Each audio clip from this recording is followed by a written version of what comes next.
আমি পবিত্র কোরআন এটা পড়েছি যে আল্লাহ সবকিছু নিয়ন্ত্রণ করেন।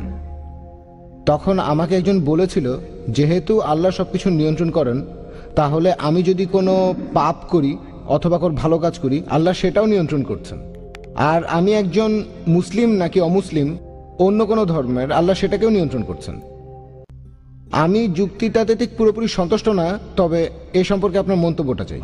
ভাই প্রশ্ন করলেন যে আপনার এক বন্ধু প্রশ্ন করেছেন যে কোরআন বলছে ওয়াল্লাহু আলা কুল্লি শাইইন কাদির, এর অর্থ আল্লাহ সবকিছুর উপর প্রভুত্ব করেন, সবকিছুর উপরে প্রভুত্ব করেন। এখন কেউ যদি ভুল করে বলে তিনি সবকিছু নিয়ন্ত্রণ করেন, সে যদি মুসলিম হয়, এখানে আল্লাহ সবকিছুর উপরে প্রভুত্ব করেন, প্রশ্নটা কি আপনার? নিয়ন্ত্রণ মানে কথাটা ঠিক বুঝতে পারছি না। তবে মুসলিম হয়ে থাকলে বলি আল্লাহ প্রভুত্ব করেন, হ্যাঁ কথাটা ঠিক। কেউ ভুল করে ভাববে তার ক্ষমা করার ক্ষমতা আছে, হ্যাঁ সেটাও আছে। কোনো অমুসলিম হয়তো ভাববে সবকিছুর উপরে আল্লাহর ক্ষমতা আছে, হ্যাঁ আছে। আল্লাহর ক্ষমা করার ক্ষমতা আছে কিনা জানতে চাচ্ছেন? মানে আমি বলতে চাচ্ছি আল্লাহ তাআলাই তো আমাদের ভাগ্য লিখেছেন। আপনি ভুল উদ্ধৃতি দিয়েছেন। ভেবেছিলাম আপনি এটা নিয়ে কথা বলছেন। যেটা বলছেন সেটা তাকদীর, অদৃষ্ট, যে আল্লাহ সুবহানাহু ওয়া তাআলা আমাদের অদৃষ্ট লেখেন আর সবকিছু অদৃষ্ট অনুযায়ী ঘটে। আপনি যে আয়াতের উদ্ধৃতি দিয়েছিলেন সেটা ঠিক না। আল্লাহ নির্দিষ্ট করে দেন। আর বেশিরভাগ ধর্মই হোক, সেটা হিন্দুইজম, ইসলাম, আমরা মানি অদৃষ্ট বলে একটা জিনিস আছে, সবকিছু অদৃষ্ট মেনেই হয়। এখন প্রশ্ন হলো, যদি এটা আমার অদৃষ্টে লেখা থাকে যে আমি চুরি করব, আর চুরি করলাম, কাকে দোষ দেব? আল্লাহ। আল্লাহ অদৃষ্টে লিখেছেন আমি চুরি করব, সেজন্য চুরি করেছি, কাকে দোষ দেব? আল্লাহকে। নিজেকে দোষ দেব কেন? যদি আমার অদৃষ্টে লেখা থাকে যে আমি মানুষ খুন করব, যদি অদৃষ্টে লেখা থাকে আর খুন করি, কাকে দোষ দেব? আল্লাহকে দোষ দেব।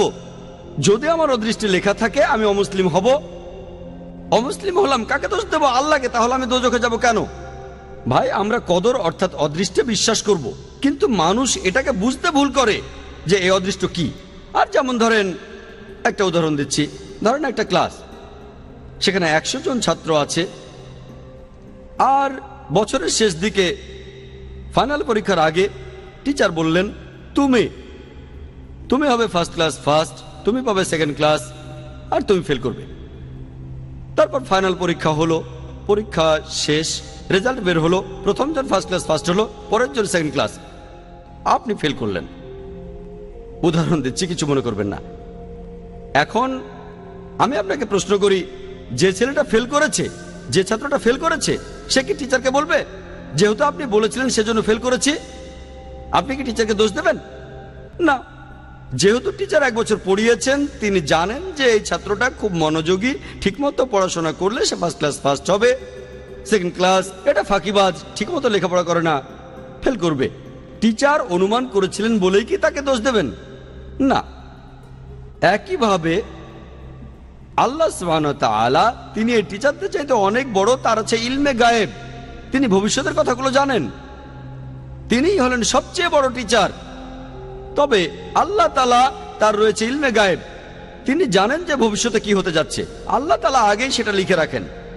যেমন ধরেন একটা রাস্তার সামনে দাঁড়ালেন, 5টা রাস্তা, 1 2 3 4 5, আপনি যে কোনো একটা বেছে নেন, বেছে নিলেন রাস্তা নম্বর 2। এখন আল্লাহ আগে থেকেই জানেন যখন এই লোকটা ক্রস রোডের সামনে আসবে সে বেছে নেবে 2 নম্বর রাস্তা, আল্লাহ আগে থেকে সেটা লিখে রেখেছেন। এই লোকটা যখন এখানে আসবে সে বেছে নেবে 2 নম্বর রাস্তা, আল্লাহ লিখেছেন বলে এটা হচ্ছে না, কিন্তু এমনটা ভবিষ্যতে হবে বলে আল্লাহ আগে থেকে লিখে রেখেছেন। বুঝতে পেরেছেন? আল্লাহর আছে ইলমে গায়েব। ধরেন আপনি পাশ করলেন কলেজ থেকে, হতে পারেন ডাক্তার অথবা হবেন ইঞ্জিনিয়ার, আপনি ঠিক করলেন ডাক্তার হবেন। এমন না যে যেহেতু আল্লাহ লিখে দিয়েছেন তাই আপনি ডাক্তার হবেন। আল্লাহ জানেন কলেজ থেকে পাশ করার পর আপনি ডাক্তার বা ইঞ্জিনিয়ার হতে পারেন। আপনি সব সাবজেক্টে ভালো নম্বর পেয়েছেন, পিসিবিএম, ফিজিক্স, কেমিস্ট্রি, বায়োলজি আর ম্যাথ, ভালো নম্বর, আপনি ঠিক করলেন ডাক্তার হবেন। আল্লাহ জানেন আপনার চয়েস দুটো, আপনি ডাক্তার হবেন, তাই আল্লাহ লিখে রেখেছেন আপনি ডাক্তার হবেন। তারপর যখন আপনি উপার্জন করবেন, আপনি 1000 টাকা কামাতে পারেন সৎভাবে, অথবা আপনি টাকা চুরি করতে পারেন, আপনি তখন চুরি করলেন। আল্লাহ জানেন যখন এই লোক বড় হবে তখন সে টাকা কামাতে পারে সৎভাবে বা চুরি করে, সে তখন চুরি করবে। আপনি যে চুরি করবেন সেটা আল্লাহ জানেন। আপনার বয়স যখন 25 বছর হবে তখন আপনি চুরি করবেন, আল্লাহ আগে থেকে জানেন তাই লিখে রেখেছেন। আল্লাহ লিখেছেন বলে আপনি চুরি করছেন এমন না, যেহেতু আপনি চুরি করবেন তাই আল্লাহ লিখে রেখেছেন, বুঝতে পেরেছেন? তাহলে অদৃষ্ট হচ্ছে যেটা আল্লাহ তাআলা লিখে রেখেছেন। কিছু জিনিস ফিক্সড, কে কখন জন্মাবে ইত্যাদি, তবে বাকি জিনিসগুলো এমন না, আপনি ঠিক করবেন। সেজন্য আল্লামা ইকবাল বলেছেন, খুদ কো কার ইতনা বুলন্দ क्या तकदीर के पहले আল্লাহ আপনি বান্দে से खुद पूछे बता दे राजा क्या है। অর্থাৎ নিজেকে এতটাই মহান বানাও যে অদৃষ্ট লেখার আগে আল্লাহ নিজে জিজ্ঞাসা করবেন তার বান্দাদের যে তোমার ইচ্ছা কি। এটা একটা শায়েরি। তাই আমাদের কাজগুলোর দায় আমাদের, সব দায় আমাদের। কেউ যদি বলে আমি পাপ করেছি, কাকে দোষ দেবেন? তাকে দোষ দেবেন। আল্লাহ আমাদের সুযোগ দিয়েছেন, এই যে নির্দেশনা, এটা মানুন, মেনে চললে ভালো, না মানলে দায় আপনার। একইভাবে কোনো অমুসলিম, সে যে মুসলিম না, দোষটা কার? আমাদের নবীজি মুহাম্মদ সাল্লাল্লাহু আলাইহি ওয়াসাল্লাম বলেছেন, প্রত্যেক শিশুই দ্বীনুল ফিতর নিয়ে জন্মায়। সবাই জন্মায় মুসলিম হয়ে। মুসলিম মানে যে আল্লাহর কাছে নিজের ইচ্ছাকে সমর্পণ করে। প্রত্যেক শিশুর জন্মের পর তার হার্টবিট আল্লাহর কথা বলে, তার শ্বাস প্রশ্বাস আল্লাহর কথা বলে, তার চিন্তা ভাবনাও আল্লাহর কথা বলে। পরবর্তীতে যেটা হয় তাকে প্রভাবিত করে তার গুরুজনেরা, তার বাবা মা। তখন সে মূর্তি পূজা শুরু করে, সে আগুনের পূজা শুরু করে, তারপর সে অমুসলিম হয়ে যায়। তাই যখন কোনো অমুসলিম ইসলাম গ্রহণ করে, সঠিক শব্দটা কনভার্ট না, এটা হচ্ছে রিভার্ট। প্রত্যেক মানুষ জন্মায় মুসলিম হয়ে, ভুল পথে যাওয়ার পরে সে ফিরে আসে, তাই সঠিক শব্দটা হলো রিভার্ট। তাহলে আপনারা অমুসলিম বন্ধুকে বলেন, এই যে এই নাও কোরআন, এটা মানো, তোমার সামনে তো মুসলিম হওয়ার সুযোগ আছে। তাকে বোঝান, কোরআন পড়েন, মেনে চলেন। যদি বুঝতে অসুবিধা হয় আমাকে জিজ্ঞেস করেন, আমাকে জিজ্ঞেস করতে না পারলে IRF এ এসে জিজ্ঞেস করেন, তারা সাহায্য করবে। এই কোরআনটা নেন। আপনি এমন কথা কোনো অমুসলিমকে বলতে পারবেন না যে মুসলিম হতে পারবে না, ঠিক? সে তখন আপনাকে বলতে পারে, আপনি বাইবেল পড়েন আর বেদ পড়েন, আপনি খ্রিস্টান বা হিন্দু হয়ে যাবেন।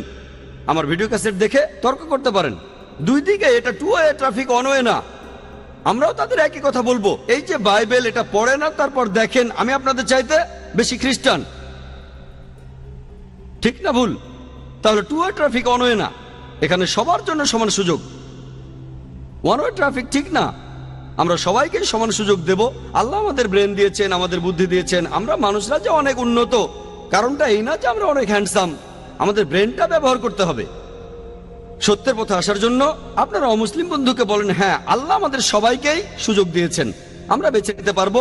তবে আল্লাহ আগে থেকেই যে এই লোক কোরআন পড়ার পরে মুসলিম হবে কিনা, প্রথম জন, দ্বিতীয় জন, এখন আল্লাহ জানেন প্রথম জন মুসলিম হবে, দ্বিতীয় জন হবে না। আমি বা আপনি জানি না, আমি শুধু উদাহরণ দিলাম। আমি আসলে জানি না প্রথম লোকটা মুসলিম হবে নাকি দ্বিতীয় লোকটা, দুজনে হবে নাকি কেউ হবে না। আমি শুধু উদাহরণ দিলাম, যদি মুসলিম হয় সেটা তার তকদিরে হবে। সে কোরআন পেয়েছে, তারপর পড়েছে, হয় সেটা মেনেছে নয়তো মানেনি। কোরআন বলছে যে কিয়ামতের দিন যারা এই সত্য ধর্মকে ত্যাগ করেছে তাদের কেউ কথা বলবে না, ও আল্লাহ আপনি অবিচার করছেন। তারা শুধু বলবে আমাদের মাফ করুন। আল্লাহ বলবেন দেরি হয়ে গেছে, দেরি করেছ। আল্লাহ তাআলা বলেছেন যেসব লোকজনকে দোজখে পাঠানো হবে তারা কেউ বলবে না যে আল্লাহ তাআলা অবিচার করছেন। সবকিছু একেবারে তাদের সামনেই থাকবে। এখন আমরা ভিডিওতে আগের জিনিস দেখতে পারি, আল্লাহ কিভাবে করবেন সেটা জানি না। আল্লাহ বলেছেন তোমাদের শরীর তোমাদের বিরুদ্ধে সাক্ষ্য দেবে, তোমাদের চোখ তোমাদের বিরুদ্ধে সাক্ষ্য দেবে। তাই সেখানে অন্য কারো প্রয়োজন নেই। আপনি নিজেই বুঝতে পারবেন আপনার ভুলগুলো কি কি ছিল। যখন আল্লাহর কাছে বলবেন আমাকে মাফ করেন, আল্লাহ বলবেন দেরি হয়ে গেছে। সুযোগটা পাচ্ছেন এই পৃথিবীতে, এত ভুল করার পরও আল্লাহ আপনাকে সুযোগ দিচ্ছেন। ভুল করছেন, আবার সুযোগ দিচ্ছে আল্লাহ। এই জীবনের পরে পরকালে হিসাব কিতাব, শেষ বিচারের দিন আপনার কাজের উপর নির্ভর করে আপনার বিচার করা হবে। কাজের উপর নির্ভর করে আপনি যাবেন বেহেশত বা দোজখে। আশা করতে আলহামদুলিল্লাহ, আমরা তখন ডাক্তার জাকির নায়েক সাহেবের চমৎকার উত্তর শুনছিলাম। তো আজ পর্যন্ত এমন কোনো প্রশ্ন উত্তর হয় না যে ডাক্তার জাকির নায়েককে প্রশ্ন করা হয়েছে আর তিনি উত্তর দিতে পারেন নাই।